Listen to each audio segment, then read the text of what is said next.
Today's video, I'm super excited about it because I'm going to be telling you how we budget our every paycheck for a family of four intentionally. Just to give you a context, we are a family of four, two adults and two kids. And the salary is only my salary, so we're not budgeting my husband's. Oops. We're not budgeting my husband's salary. Whatever income he has will be just set aside for emergency fund savings and all that.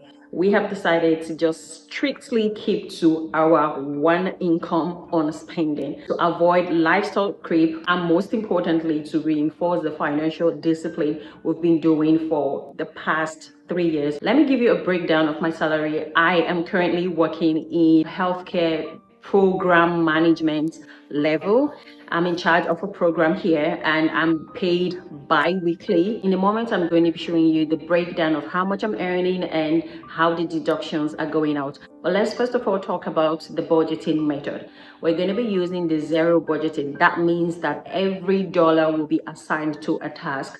That's because we just don't want money to be without any task, because when we have money lying aside, that is when we're like, okay, we can buy this, we can buy that. We have intentionally in the month of the last day of December of 2025, my husband and I, we went through the plan of January. So we do monthly budgeting. We are actually incorporating a hybrid method of doing it digitally where I automate all the expenses to go out from my bills account. And the manual method is we print out the budgeting template, which I'm going to link. If you want to use the exact budgeting template, I'm going to link it in the description for you to get that. If you also want to use the cash or the envelope, I'm going to leave a link for you to get the cash in the description. For the income, I have to explain how this goes. I said that I'm being paid twice a month, right? But in the breakdown, we've actually removed the tie to whatever amount you'll be seeing in the breakdown. It's my net income. It is not my gross, the tithe, the tax, and every deductions from union and every other deductions from healthcare, retirement have been taken out. This is what I have at my disposal. That being said, let's go over to the breakdown where I show you everything we do when it comes to the budgeting of this month's salary. So here is the rough monthly planner. I'm going to be putting the updated planner here for you guys to see. But here we say we're going to live on one income alone, even if we have two people in the family earning. And we have the zero budgeting method as a budgeting method. And this is for January 2026, right? For, like I said, my income is already established. Tithe is out and all that. So we have the 3,800. I'm going to be earning more for the month of January, but I'm not adding it to the budget. So I'm just like crossing it out because this will be sent to investment and savings. So we have 3,800 bi-weekly. And I also wrote out now of the 8th day we have square one. That's our car insurance taking money of $185. We have the mobile internet. That's January 18th. They're going to be taking their money, and that's 2 times. So my husband and I, that will amount to $90.40, right? And then we also have the home internet. Just a minute. So we have the home internet provided by Rogers, that's $84. And then we have the home utility, and they will be deducting their money on the 15th day, which is January 15th, and $107.99 will be out. I actually did not add the rent because that's the biggest expense. I just wanted to calculate all the ones, and it amounted to $467.39.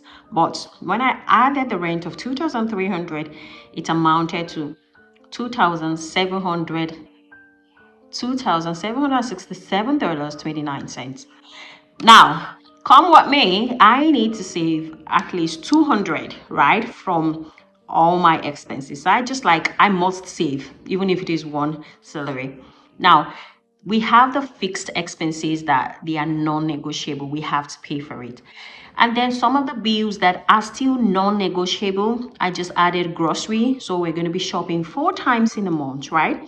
And $200 per trip. And then for the petrol, we're going to be shopping or we're paying for the gas twice every 2 weeks for $60 each time, which amounted to $120. So after everything, we just calculated all the expenses combined with the income, and so it amounted to 3,687. Now this 3,600, I just removed the 200 from saving. So if you're deducting 200 from saving to the amount you're earning for January to be 3,600. Some of the tips for budgeting, we truly understand that if you don't plan, it means you're planning to fail. There is no middle ground. You're either planning for it or the money is actually telling you what it wants to do. So you're going to be the master of that money. So number one is that you plan your salary even before it comes. You know how much you're going to be earning. You know how much approximately goes out for a certain thing.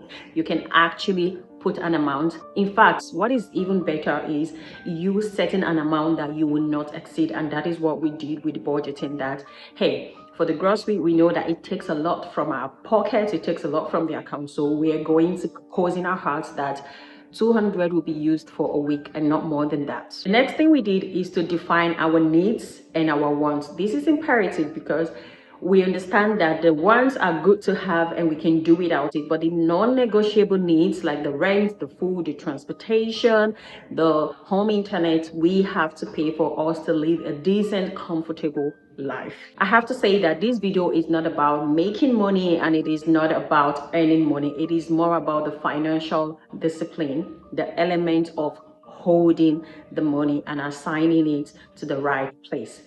This concept is from the book I'm reading, The Richest Man in Babylon. If you want to read that, I'm going to leave the link in the description for you to get that.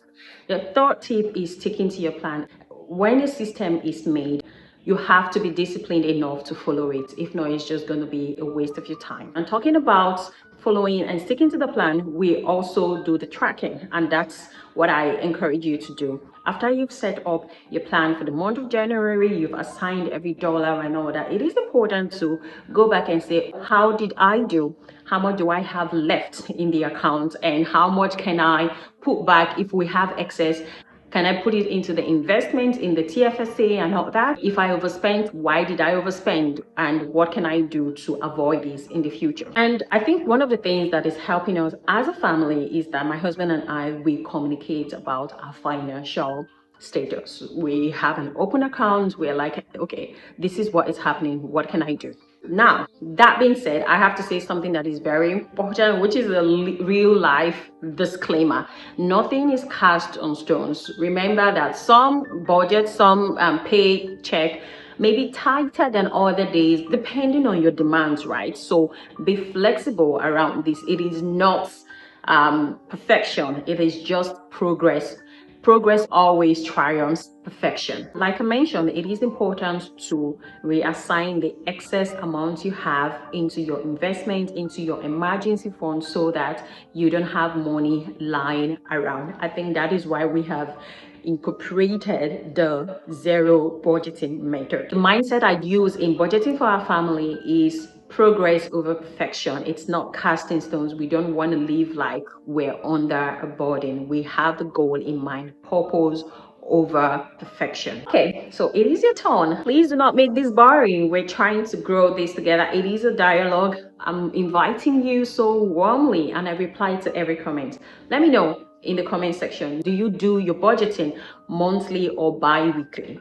For us, we are being paid bi-weekly, but we do the monthly paycheck budgeting. And the second question is, what's your biggest expense when it comes to your budgeting? For us, it's been the rent, because if you've not watched the last video about some of the mistakes I made moving to Canada, that explains why the rent is the biggest budget. I'm going to leave that video at the end of this video and also in the description. I'm also learning, and I'd love to know from you. Please leave in the comment section, what are some of the things you do as a family in your budgeting, and what kind of budgeting method do you use? I'd love to learn from you, and I'm pretty sure that others will also want to learn from your tips. If you've not seen the video about my no buy challenge, I'm going to leave it up here. I'm also going to leave the video about the savings challenge we're doing up here. Thank you so much for watching today's video. I'm going to see you all in my next video.